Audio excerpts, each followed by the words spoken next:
the port of this amendment. And I have three problems with Schedule 2, Part 2 of the bill: the timing of it, its potential to weaken environmental protections, and how it interfaces with the broader issue of a lack of adequate climate regulation.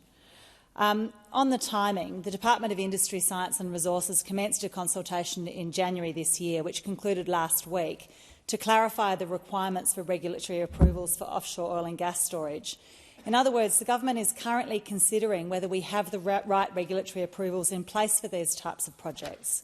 Now, surely we should wait for the outcome of the consultation process before making changes. If the government's serious about consulting stakeholders, it can't jump to the answers before reviewing the submissions to that consultation. Also, as we go through the process of updating the EPBC Act, we should not be making piecemeal changes that add further complexity and exempt offshore oil and gas storage projects from evolving standards. The second issue is the watering down of environmental protections. These changes could mean that regulations could be quietly changed in a way that's inconsistent with the approved program arrangement between the EPBC Act and NOPSEMA relating to offshore oil and gas projects. In other words, it could be weakening environmental safeguards on those projects, which have a huge climate and environmental impact. I'm not comfortable with this. We can't afford to open the door to weaker environmental regulation, especially in light of an evolving regulatory framework with the EPBC Act review underway. Even though there's a sunset clause, decisions made this year under this bill would still hold. And the third issue is much bigger than this bill. We don't have an adequate regulatory framework to consider climate impacts. Because we don't have an appropriately regulatory framework to make sensible decisions about projects so we can prevent climate bombs going ahead, we're shoehorning climate concerns into regulatory frameworks designed to address other problems. People are using every angle possible to create barriers to these projects: environmental, community consultation, you name it.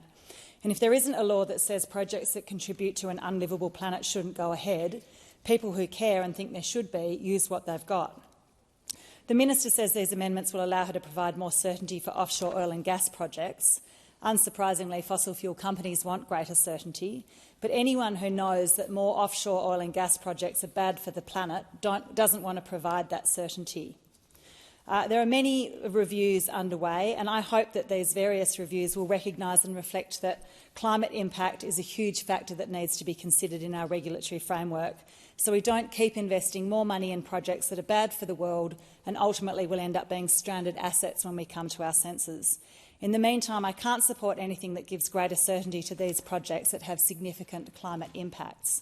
So even though I'm supportive of the safety changes in this bill, I back the member for Warringah's amendment removing part of the bill because it puts the cart before the horse, potentially weakens environmental regulation, and even though the current lack of certainty is a weak tool, it's one of the few available when we don't have an appropriately regulatory framework to make sensible long-term decisions about projects that are in effect carbon bombs.